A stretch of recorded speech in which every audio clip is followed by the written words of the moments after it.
Hi, my name is Lydia Vega and I'll be showing you guys the importance of ethics in the classroom. Let's start by what is ethics. Ethic is the moral principle that govern a person's behavior or the conducting of an activity. It is important to have ethics in the classroom because like that you will show students to be better. Teachers' perception and subsequent expectations can significantly influence their judgments of scholastic performance. Felicity Haynes draws from a broad range of ethical theories to argue for an ethic of consequence, consistency, and care.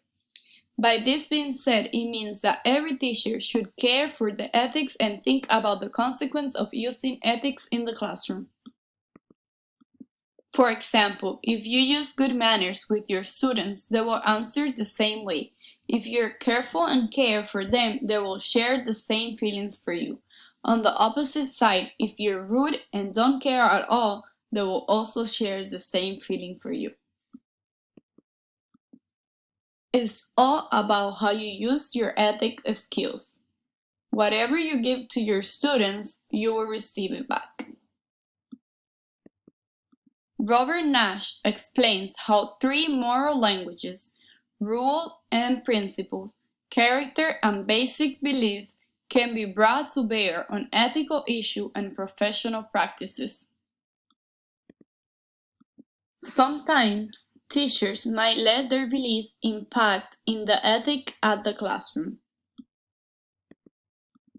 Their principle might affect the ethics they are showing the students because their principle might not be the same as the students, and one of them, either the teacher or the student, might have had a bad reaction to it.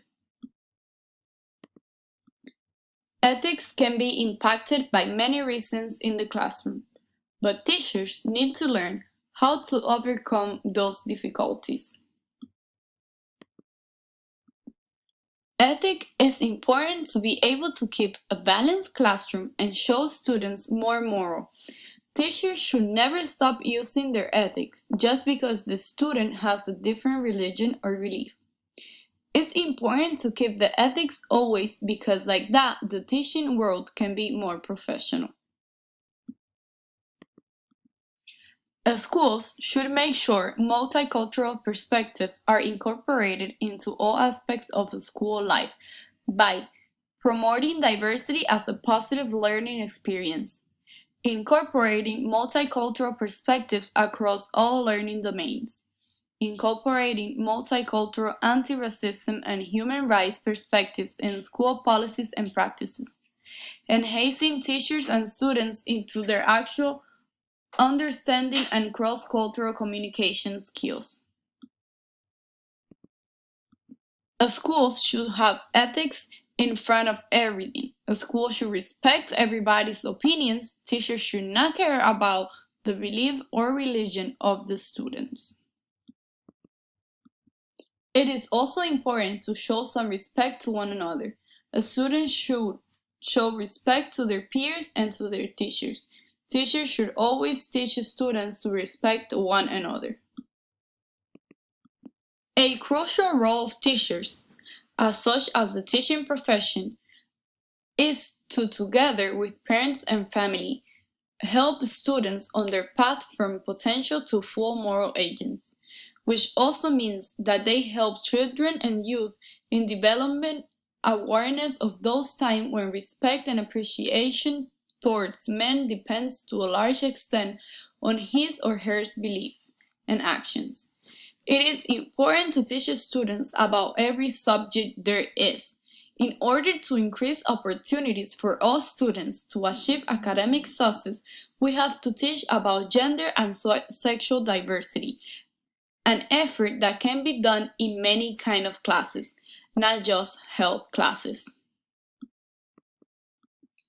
It is important to teach the new generation to respect one another and show ethics. Respect should be the number one thing in the teaching world, as I said before. It is important for teachers to keep their ethics and keep aside their beliefs when it comes to the teaching environment. I agree with Marta Glushamanova in the article The Importance of Ethics in the Teaching Profession. I believe that ethics is essential for the teaching environment. If every teacher uses ethics, it will be the perfect thing to do. Teachers always must remember that respect and forgiveness is the number one key to be successful. The respect in the teaching environment is not only essential, but also professional. It is professional to accept every child with their beliefs and their religion. We must understand that we all don't share the same thoughts.